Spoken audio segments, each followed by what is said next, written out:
Salam sejahtera dan salam hormat. Berita Pagi Sarawak edisi Rabu 16 Februari bersama saya, Bumawin.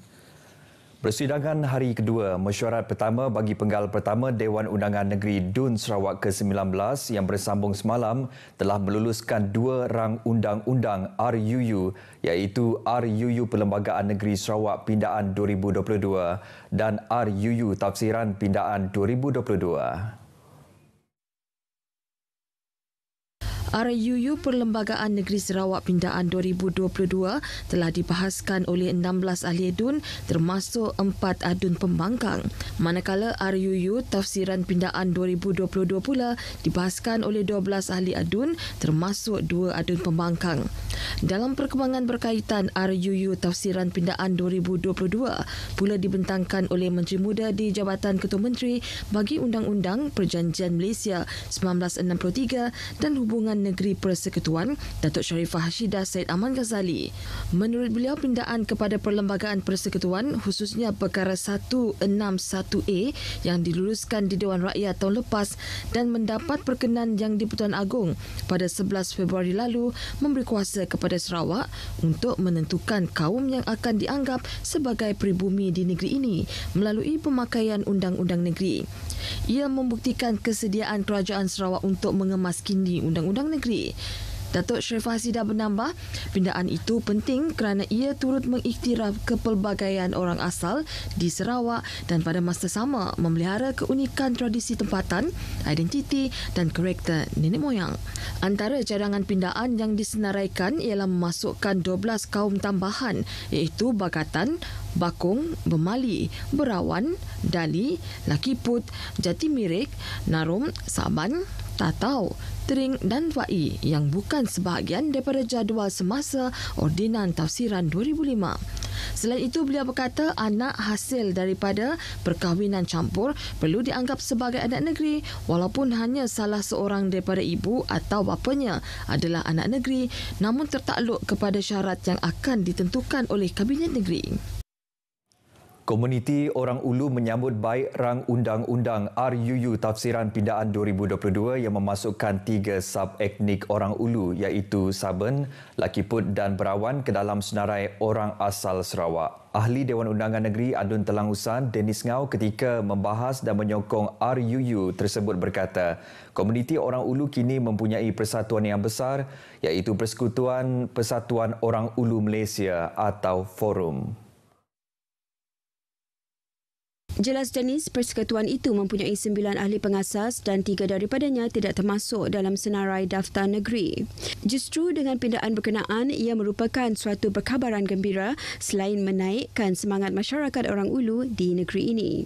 Bagi Adun Mulu, Datuk Gerawat Gala, pindaan tersebut akan memberi implikasi yang signifikan kepada anak hasil daripada perkahwinan campur kerana sebelum ini mereka tidak mendapat keistimewaan sebagai penduduk asal meskipun mempunyai ibu atau ayah yang merupakan orang asal. Bagi Adun Meluan pula, Roland Duat Jubin, RUU itu mempraktikkan keterangkuman dan toleransi dalam menyelesaikan isu rakyat. Sementara itu, Adun Bukit Semuja, John Ilus mencadangkan agar suku kaum Iban Remun di Serian dimasukkan ke dalam jadual RUU Tafsiran Pindaan 2022. Katanya, Remun boleh disenaraikan secara sendiri atau dirangkumkan bersama kaum Iban atau Si Dayak. Terdapat 30,000 orang berketurunan Remun yang menetap di 35 buah kampung di kawasan Serian dan Balai Ringin. Malah mereka sudah mempunyai persatuan yang dinamakan Persatuan Iban Remun Serian atau SIRA. Turut berbahas ialah Adun Pelagus Wilson Nyabong Ijang yang berkata RUU berkenaan akan memberi pelbagai manfaat kepada Sarawak terutama dari sudut demografi penduduk.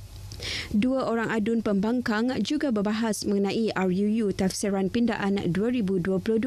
Bagi Adun Baklalan Barubian, beliau ingin tahu status individu terbabit selepas RUU itu diluluskan kerana di Sabah sesiapa yang berdarah anak negeri boleh mendapat pengesahan kepada penduduk pribumi daripada ketua anak negeri, penghulu atau ketua daerah. Manakala Adun Batu Lintang, Si Cihau berharap kerajaan negeri dapat mempertimbang untuk mengiktiraf semua kelahiran di Sarawak sebagai penduduk asal. Perjuangan untuk mendapatkan hak Sarawak bukanlah sesuatu tugas yang mudah, namun sebaliknya ia memerlukan kegigihan, penelitian, penyelidikan dan keberanian. Menurut Ahli Undangan Dewan Undangan Negeri Adun Tupung Fazruddin Abdul Rahman, satu demi satu hak-hak Sarawak telah berjaya dikembalikan sejajar dengan perlembagaan dan undang-undang yang diperjuangkan sejak tahun 2014 oleh bekas Ketua Menteri ketika itu, Allahyarham Pehin Sri Tan Sri Adenan Satim, dan diperkukuhkan lagi dengan usaha serta strategi Ketua Menteri Datuk Patinggi Tan Sri Abang Johari Tonopeng. Katanya dalam mencapai usaha tersebut banyak fakta, maklumat dan dokumen berasal dari Sarawak sebelum penubuhan Malaysia telah diperoleh serta digunakan oleh Kerajaan Sarawak di pelbagai peringkat perundingan berkaitan Perjanjian Malaysia 1963 MA63 hingga berjaya mendapatkan kelulusan pindaan rang Undang-Undang Perlembagaan Persekutuan. Justru Adun Tupung itu berpendapat sudah tiba masanya Sarawak mempunyai wakil di Lembaga Hasil Dalam Negeri LHDN seperti yang terkandung dalam perenggan ke-34 laporan Jawatankuasa Antara Kerajaan IGC menyatakan adalah Manantori Sarawak dan Sabah mempunyai wakil dalam LHDN. Fazruddin berkata demikian semasa menyokong rang Undang-Undang Perlembagaan Negeri Sarawak Pindaan 2022 yang dibentangkan pada persidangan hari kedua mesyuarat pertama DUN Sarawak ke-19 malam. Institut Koperasi Malaysia sebagai badan peneraju pembangunan koperasi di bawah Kementerian Pembangunan Usahawan dan Koperasi akan sentiasa memastikan gerakan koperasi tidak ketinggalan dalam menguasai ilmu serta kemahiran pengurusan koperasi agar terus kekal kompetitif dalam persekitaran perniagaan. Ketua Pengarahnya Datuk Muhammad Ali Mansur memberitahu gerakan koperasi adalah sebagai wadah bagi membantu masyarakat melalui aktiviti yang dijalankan dalam usaha membantu mereka untuk bangkit semula, terutamanya melibatkan warga koperasi dan usahawan. Datuk Muhammad Ali memaklumkan dengan pembabitan anggota dalam aktiviti koperasi ia mampu meningkatkan pendapatan sosioekonomi sekaligus menjana pendapatan negara kerana hampir 1 bilion penduduk dunia sudah mendapat manfaat daripada aktiviti koperasi termasuk peluang pekerjaan kepada masyarakat. Katanya koperasi di Malaysia telah menjana perolehan berjumlah 41.5 bilion ringgit dengan nilai aset terkumpul sebanyak 150 bilion ringgit. Manakala di Sarawak pula bilangan koperasi telah mencapai 1,077 dengan jumlah keanggotaan seramai 283,258 orang. Beliau berucap pada program Bicara Ilmu Rahsia Borong Online Luar Negara di Miri. Mengikut statistik gerakan koperasi, terdapat 14,629 buah koperasi berdaftar di Malaysia dengan bilangan keanggotaan seramai 6.51 juta di seluruh negara. Jabatan Tenaga Kerja JTK Sarawak telah berjaya menyalurkan maklumat berkaitan fungsi dan peranannya kepada penduduk terutamanya di kawasan pedalaman. Pengarah JTK Sarawak Awang Raduan Awang Omar memberitahu ini termasuk maklumat mengenai langkah-langkah yang perlu diambil oleh pekerja dari Sarawak yang hendak bekerja di luar negara.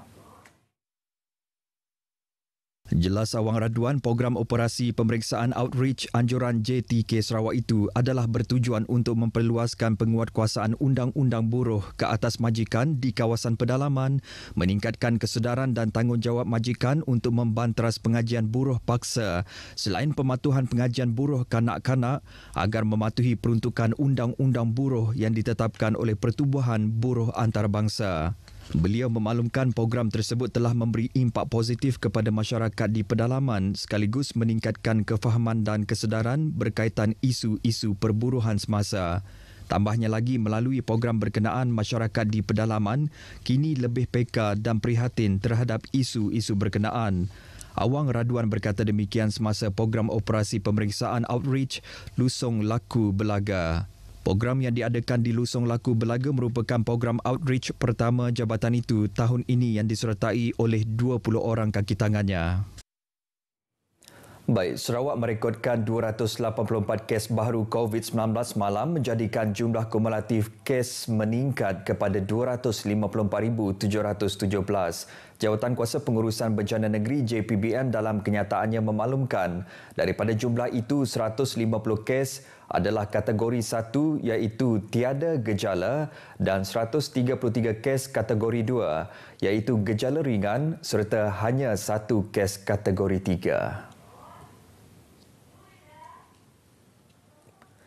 Daerah Kuching mencatatkan kes baru tertinggi iaitu dengan 92 kes, diikuti Miri 77, 58 kes direkodkan di Sibu dan 13 kes di Kapit. Daerah Bintulu dan Kenawit masing-masing mencatatkan 7 kes, 6 kes masing-masing di Samarahan dan Serian, Limbang 5, Sarike dan Meradong masing-masing 3, Sri Aman dan Telangusan juga masing-masing 2, serta 1 kes masing-masing di Mukah, Baut dan Seratok. Agensi Penguatkuasaan Maritim Malaysia APMM Bintulu telah mengadakan program menembak senjata kecil sempena Hari Ulang Tahun APMM ke-17 peringkat Zon Maritim Bintulu yang bertemakan Kami Serius Melaksanakannya. Program tersebut adalah bertujuan untuk memastikan setiap anggota APMM itu mempunyai kemahiran menembak di samping dapat bekerjasama dan mengeratkan hubungan silaturahim dengan jabatan serta agensi lain. Program selama 2 hari yang berlangsung di tapak lapang sasa Ibu Pejabat Polis Daerah Bintulu berkenaan melibatkan penyertaan seramai 110 pegawai lain-lain pangkat yang berkhidmat di Zon Maritim Bintulu selain 44 pegawai serta kaki tangan daripada jabatan-jabatan lain seperti Polis Diraja Malaysia, Jabatan Kastam Diraja Malaysia dan Jabatan Bomba Penyelamat termasuk pengamal media. Pada program tersebut juga selain daripada ujian kemahiran menembak, pertandingan menembak turut diadakan bagi memupuk sifat daya saing dan mencukil bakat kemahiran menembak yang sudah pastinya memberi pengalaman baru kepada semua peserta yang terlibat.